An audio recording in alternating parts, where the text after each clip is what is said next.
Lévitique, chapitre 14. L'Éternel parla à Moïse et dit : Voici quelle sera la loi sur le lépreux pour le jour de sa purification. On l'amènera devant le sacrificateur. Le sacrificateur sortira du camp et il examinera le lépreux. Si le lépreux est guéri de la plaie de la lèpre, le sacrificateur ordonnera que l'on prenne, pour celui qui doit être purifié, 2 oiseaux vivants et purs, du bois de cèdre, du cramoisi et de l'hysope. Le sacrificateur ordonnera qu'on égorge l'un des oiseaux sur un vase de terre, sur de l'eau vive. Il prendra l'oiseau vivant, le bois de cèdre, le cramoisi et l'hysope, et il les trempera, avec l'oiseau vivant, dans le sang de l'oiseau égorgé sur l'eau vive.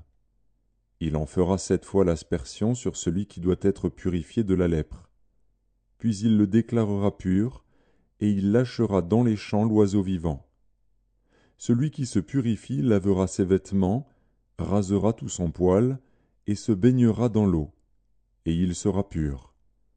Ensuite il pourra entrer dans le camp, mais il restera 7 jours hors de sa tente.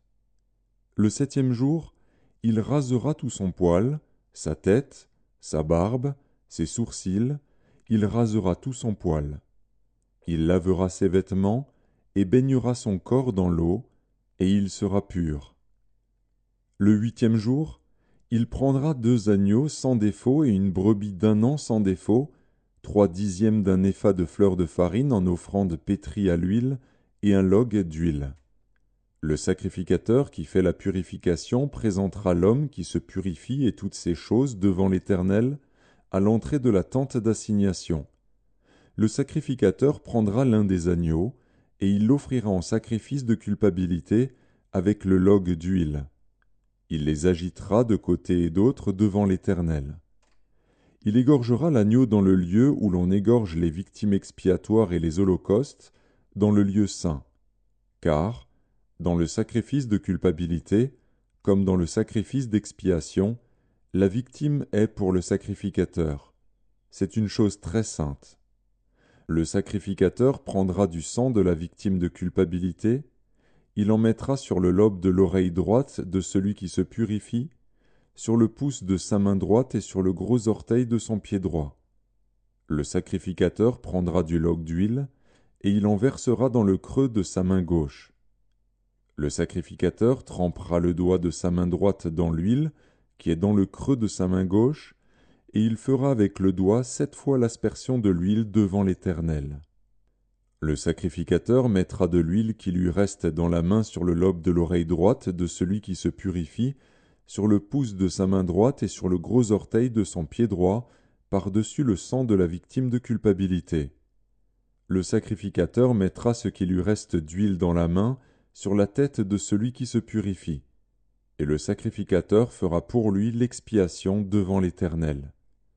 Puis le sacrificateur offrira le sacrifice d'expiation, et il fera l'expiation pour celui qui se purifie de sa souillure.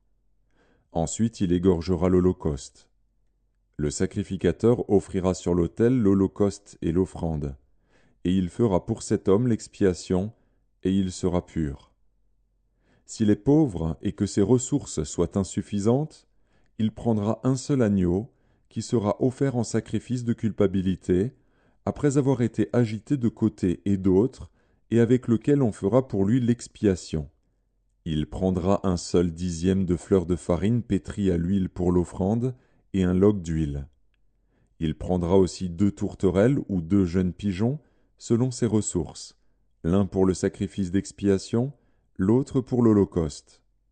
Le 8e jour, il apportera pour sa purification toutes ces choses au sacrificateur, à l'entrée de la tente d'assignation, devant l'Éternel. Le sacrificateur prendra l'agneau pour le sacrifice de culpabilité et le log d'huile, et il les agitera de côté et d'autre devant l'Éternel. Il égorgera l'agneau du sacrifice de culpabilité. Le sacrificateur prendra du sang de la victime de culpabilité. Il en mettra sur le lobe de l'oreille droite de celui qui se purifie, sur le pouce de sa main droite et sur le gros orteil de son pied droit. Le sacrificateur versera de l'huile dans le creux de sa main gauche. Le sacrificateur fera avec le doigt de sa main droite 7 fois l'aspersion de l'huile qui est dans sa main gauche, devant l'Éternel. Le sacrificateur mettra de l'huile qui est dans sa main sur le lobe de l'oreille droite de celui qui se purifie, sur le pouce de sa main droite et sur le gros orteil de son pied droit, à la place où il a mis du sang de la victime de culpabilité. Le sacrificateur mettra ce qui lui reste d'huile dans la main sur la tête de celui qui se purifie, afin de faire pour lui l'expiation devant l'Éternel. Puis il offrira l'une des tourterelles ou l'un des jeunes pigeons qu'il a pu se procurer, l'un en sacrifice d'expiation, l'autre en holocauste, avec l'offrande. Et le sacrificateur fera pour celui qui se purifie l'expiation devant l'Éternel.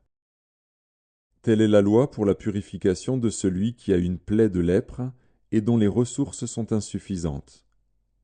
L'Éternel parla à Moïse et à Aaron et dit : Lorsque vous serez entrés dans le pays de Canaan, dont je vous donne la possession, si je mets une plaie de lèpre sur une maison du pays que vous posséderez, celui à qui appartiendra la maison ira le déclarer au sacrificateur et dira : J'aperçois comme une plaie dans ma maison. Le sacrificateur, avant d'y entrer pour examiner la plaie, ordonnera qu'on vide la maison, afin que tout ce qui y est ne devienne pas impur. Après cela, le sacrificateur entrera pour examiner la maison. Le sacrificateur examinera la plaie.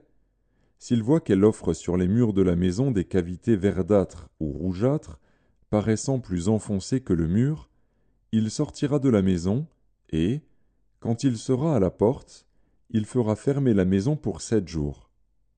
Le sacrificateur y retournera le 7e jour. S'il voit que la plaie s'est étendue sur les murs de la maison, il ordonnera qu'on ôte les pierres attaquées de la plaie et qu'on les jette hors de la ville, dans un lieu impur. Il fera racler tout l'intérieur de la maison, et l'on jettera hors de la ville, dans un lieu impur, la poussière qu'on aura raclée. On prendra d'autres pierres, que l'on mettra à la place des premières, et l'on prendra d'autres mortiers, pour recrépir la maison. Si la plaie revient et fait éruption dans la maison, après qu'on a ôté les pierres, raclé et recrépi la maison, le sacrificateur y retournera. S'il voit que la plaie s'est étendue dans la maison, c'est une lèpre invétérée dans la maison, elle est impure. On abattra la maison, les pierres, le bois et tout le mortier de la maison, et l'on portera ces choses hors de la ville dans un lieu impur. Celui qui sera entré dans la maison pendant tout le temps qu'elle était fermée sera impur jusqu'au soir. Celui qui aura couché dans la maison lavera ses vêtements. Celui qui aura mangé dans la maison lavera aussi ses vêtements. Si le sacrificateur, qui est retourné dans la maison, voit que la plaie ne s'est pas étendue, après que la maison a été recrépie, il déclarera la maison pure, car la plaie est guérie. Il prendra, pour purifier la maison, 2 oiseaux, du bois de cèdre, du cramoisi et de l'hysope. Il égorgera l'un des oiseaux sur un vase de terre, sur de l'eau vive. Il prendra le bois de cèdre, l'hysope, le cramoisi et l'oiseau vivant. Il les trempera dans le sang de l'oiseau égorgé et dans l'eau vive, et il en fera 7 fois l'aspersion sur la maison. Il purifiera la maison avec le sang de l'oiseau, avec de l'eau vive, avec l'oiseau vivant, avec le bois de cèdre, l'hysope et le cramoisi. Il lâchera l'oiseau vivant hors de la ville, dans les champs. C'est ainsi qu'il fera pour la maison l'expiation, et elle sera pure. Telle est la loi pour toute plaie de lèpre et pour la teigne, pour la lèpre des vêtements et des maisons, pour les tumeurs, les dartres et les taches. Elle enseigne quand une chose est impure et quand elle est pure. Telle est la loi sur la lèpre.